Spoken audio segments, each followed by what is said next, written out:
Straight ahead on CCX News, drivers in Plymouth get ready. What to expect on a long-awaited road project. Plus, a program that Brooklyn Center school teachers say is raising the bar. But first, a theft case that is already impacting a local school's girls basketball program. CCX News starts right now. And thanks for joining us. The Girls Basketball Booster Club at Park Center High School says upwards of $20,000 was stolen from its account. The person in question allegedly used the account like it was their own. Electric bills, casino visits, and fast food were just a few of the many things the individual in question charged to the account. The Booster Club has been around since the 1990s, and they've never had anything like this happen in the past. The team uses the Booster Club money for the concession stand, basketball camp costs, and uniforms. And now the team is behind schedule on uniform purchases. At this time, we would probably have samples in already that you have to put a down payment on to get. So right now, we're kind of behind the 8-ball in that regard. So we're going to be pushing it really close to see if we're able to get, enough money to get the ball rolling with that. So it's a chance we could, make the deadline, but it's a chance that we may not. Those involved with the team say the person in question had a child on the team and was very involved. That person has not been charged, and Brooklyn Park Police continue to investigate. The team has set up a GoFundMe page to try and raise the money they need for the season, and you can find that link on our website, ccxmedia.org. Now to a project that some Plymouth City leaders say has been 20 years in the making. Replace the Rockford Road Bridge over Interstate 494 and build a new interchange. The Plymouth City Council received an update on the project this week. Work will begin next summer, and it will cause some short-term pain. The design firm approved for the project says there will be a full closure of the bridge while construction takes place. The closure will be a minimum of 3 months. The project will add left turn lanes, something the bridge currently doesn't have. According to city officials, this intersection is the #1 area in the city for accidents. All the rain this week may have put a frown on your jack-o'-lantern, but this year's pumpkin crop is actually one of the best in years. The owner of Dean's Pumpkins says this summer's warm weather and the right amount of rain made for a good harvest. While the rain this week slowed business down a little bit, expect a busy week next week when kids are off from school for MEA break. As for what to look for in a pumpkin, the owner of Dean's has a few suggestions. Everybody has their own preference, but a good face and have a decent stem on it so you can grab it to take it out to put a candle in it, and make sure it's nice and hard, doesn't have any soft spots. Dean's has another tip. If you're visiting their pumpkin farm, bring a pair of boots because it's pretty muddy out there because of all the rain. And so how much rain have we had this month? According to a local weather observer for the National Weather Service, it's rained every day this month. So far, we've had nearly 3 inches of rain. That's more than we usually get for the entire month of October. At North Hennepin today, some students celebrated National Coming Out Day. The goal is to bring awareness to the LGBTQ community.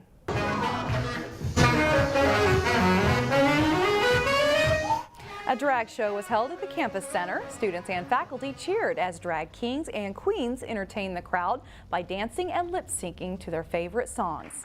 But there was also a serious side to the event as well. Speakers talked about what it was like for them to personally come out to family and friends.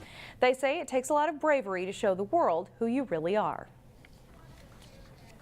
I hope that no matter what you are, be proud. And it's okay if you don't actually come out of the closet. Just do what is best for you and your safety, because not everywhere is a safe place for us. Officials at North Hennepin Community College say it's important to be inclusive and make everyone feel welcome. The Palmer Lake VFW is busy preparing for one of its biggest fundraisers of the year. It's called BOOYA. And joining us now to tell us what BOOYA is all about is our very own Meredith Hackler. Hi, Meredith.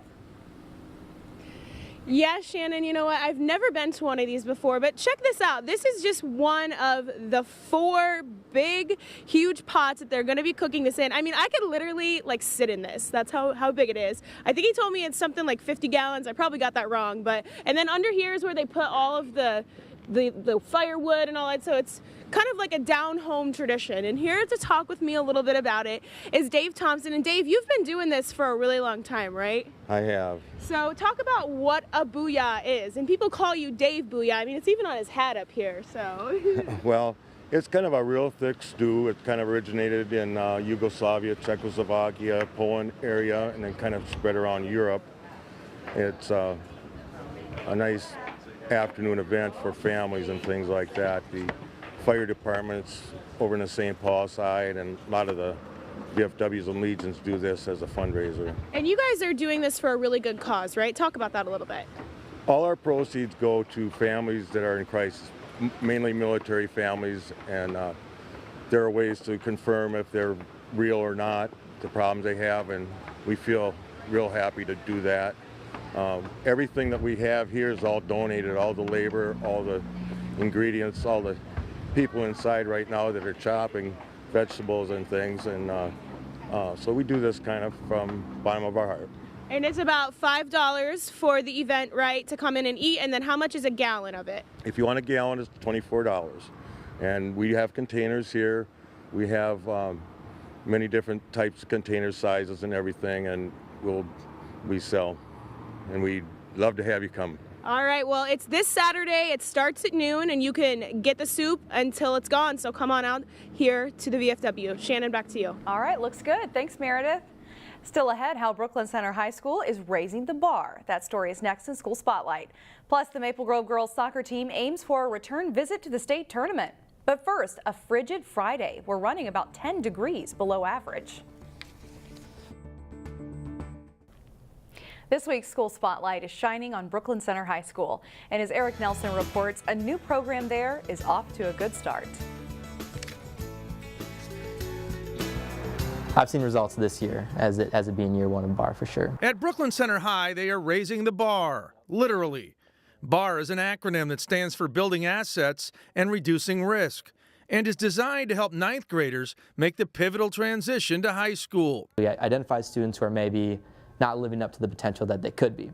So we identify them. We say, hey, we see that you're doing awesome in football. How can we make that happen in the math classroom or in the English classroom? Math teacher Will Early says the goal of the BAR program is to produce early success at BCHS. And there's a lot of data out there about that if you succeed in ninth grade, you're going to succeed throughout the rest of high school.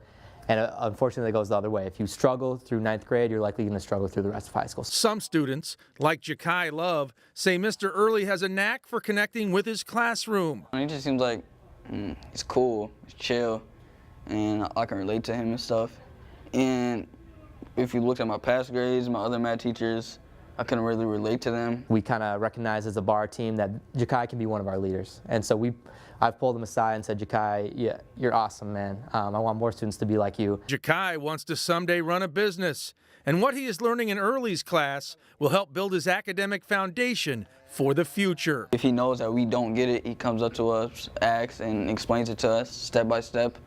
So it's easier, and then it helps us get passing grades. We wanted to take that extra step and really take some time to connect with students and find a program and implement it that works. In Brooklyn Center, I'm Eric Nelson, CCX News. Thank you, Eric. Still ahead, how Maple Grove Theater students got a taste of Broadway acting. But first, cross-country runners in the Northwest Suburban battle for conference titles in the rain. John Jacobson has those highlights next. It's been a dreary week for outdoor high school sports. Cross-country runners don't mind it cool, but they had to deal with wet conditions at a conference meet Wednesday. The boys race up first in the Northwest Suburban Conference meet in Elk River. At the finish, Maple Grove's C.J. Young has plenty left in the tank to close strong. He wins in a time of 16 minutes, 32.9 seconds. Right behind him in second place is McKinnon McCorrell of Osseo. He is 6 seconds back. Another Maple Grove runner, Charles Caven, is third as the Crimson take second as a team. Top three are all juniors. Armstrong, sophomore. Noah Wiestjohn is fifth, and he leads the Falcons to the boys' team title. And then it's the girls' turn in the misty conditions. Andover senior Alexa Haven pulls away to win. Her time 19:08.9, and a good day for the Huskies as they win the team title. Top local finisher in orange is Alexa Davis of Osseo in fifth place. Maple Grove's Lindsey Young is 7th, helping her team to 2nd place. Here's what boys winner CJ Young said about his race. It felt pretty good. It's pretty wet out, and I was pretty proud of my time getting right in next to my season PR for the season. It was a good run for, especially regarding the weather with all the mud and rain out. The Lake Conference meet that was scheduled for Thursday has been postponed until Monday. Maple Grove had its best girls soccer team in program history last fall. This year's squad has made a lot of progress as they pursue a return visit to the state tournament. Jay Wilcox has more. With a lot of new faces in the lineup this fall, Maple Grove started a little slow this season. They came on strong, finishing 12-2-2 and earning the top seed for the Section 5 AA tournament. I mean, I'm pretty confident for the team right now. I think we've improved a lot over the short time that we've been working together. And so it's really difficult coming together with a bunch of different girls, and you only have this set of months to work on in order to, before state becomes. And so I think in the amount of time that we had to improve, we did a really good job of getting the stuff done that we needed to get done. We started out slow, but since that first day of school game, losing to Blaine, we haven't lost since. So we feel like we've really built on some of the things we learned early and feel good about where we're coming into right now in the postseason. The Crimson routed Coon Rapids 10-0 in the quarterfinals. They have a strong team, but Champlain Park and Centennial had similar resumes. Winning this section is never easy. I don't know, I mean, I think that we can do good against them and we can redeem ourselves. We'll just have to see how it is on the field, but I'm confident. Within the section, we've got 3 teams that have played each other, done well against each other, wins against the other one, so it should make for, at least between the 3 of us, that part's a little bit unknown. We'll see, and there's other good teams in the section too. Last season, Maple Grove qualified for its first state tournament appearance and made it all the way to the AA championship game at US Bank Stadium. It's an experience they'd like to repeat. Well, it's definitely one of the best experiences I've ever had playing soccer, is walking out into that stadium and you get to see just the crowd out there, and it's, this is a big stadium that everyone plays in, and so it's a really big motivating factor for most of the team that have been to state to go there again. 2 more wins would put the Crimson into the state tournament, but they're taking things one step at a time. Maple Grove hosts Park Center in the Section 5 AA semifinals Thursday night at 7 o'clock. The winner advances to the Section Final Tuesday. In Section 6 AA girls soccer, Wayzata is the top seed and faces Minneapolis South on Thursday night. The Trojans were a fairly young team going into the season, and some of the girls have played multiple positions throughout the fall. Wayzata comes into the playoffs with a 12-3 record. The Trojans had won 6 in a row before losing to Blake in the regular season finale. The philosophy of this program is to view the regular season as kind of a dress rehearsal, with the big show starting now.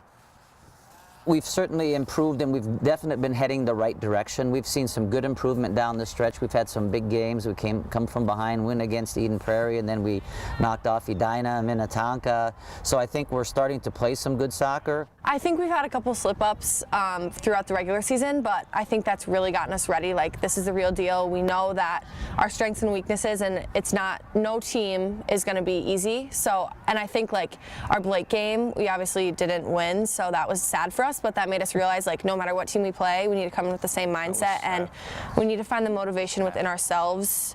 And now that we're in sections, I think we're going to be able to do that. And Minneapolis South play at 7 o'clock Thursday night at Wayzata High School. And Wayzata beat Armstrong to win the Section 5 AA girls tennis title Thursday. We'll have highlights of that, plus section soccer highlights Friday starting at 4 on CCX. Back to you, Shannon. Thanks, John. In the race to represent Ward 2 on the Plymouth City Council, there are 4 candidates on the ballot.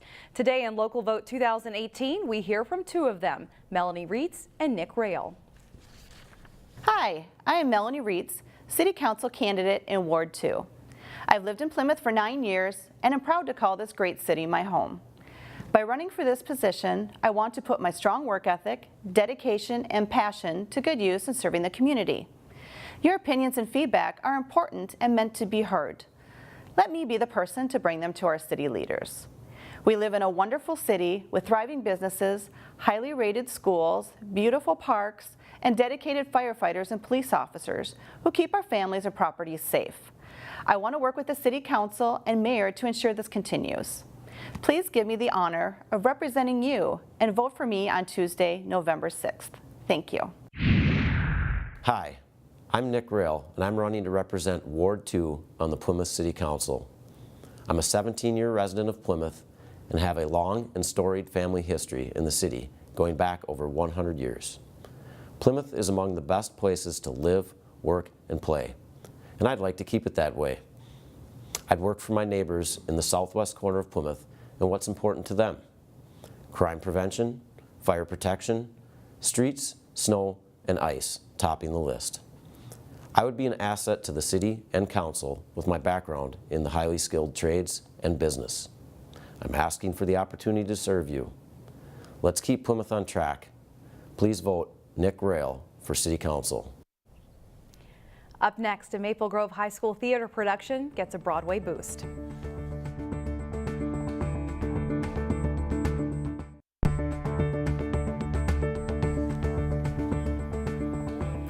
Get ready for some more fun at the annual Autumn Woods Classic this Saturday. The event at Elm Creek Park Reserve includes a 10K graham cracker run, a 5K chocolate walk run, and a 1K mini marshmallow fun run, of course. Every participant will get free s'mores after they finish. Approximately 1,200 runners are expected to participate. The park is beautiful, the colors are beautiful at that time. It is really fun that it's a family event and you see all these little kids and parents who have been running a long time or grandparents who have been running a long time and getting their kids and grandkids involved, and just the vibe is lively with the music and the games and activities and the climbing wall. Race day registration starts at 7 a.m. on Saturday. The 5K race starts at 8:30 and the 10K run follows at 10:30. Finally, one of the stars of Broadway pays a visit to Maple Grove Senior High. Here's Neil Persley. On Saturday was honestly one of the most amazing experiences I've ever had. Meeting Andrew Keenan Bolger was such an honor, and to be able to work with him on top of that was even greater. And the knowledge I learned from his experience with the show was incredible. On Saturday, the cast and crew working on Maple Grove Senior High's fall musical, Tuck Everlasting, got a visit from Andrew Keenan Bolger, who played Jesse Tuck in the original Broadway cast. I think the cast as a whole will probably take away inspiration first and foremost, but then also a sense of really putting our all into the show. The whole thing was made possible by the Maple Grove Senior High Theater Boosters. So the boosters funded bringing Andrew here. So, you know, that's part of what our mission is how can we enhance the program and what experiences can we provide to the students, whether it's additional equipment, whether it's additional resources. Saturday was probably one of the coolest experiences I've had in this program. In Maple Grove, Neil Persley, CCX News. Tuck Everlasting begins its run at Maple Grove High School on November 8th. That's all the time we have for now. Thanks for joining us. We'll see you back here Friday.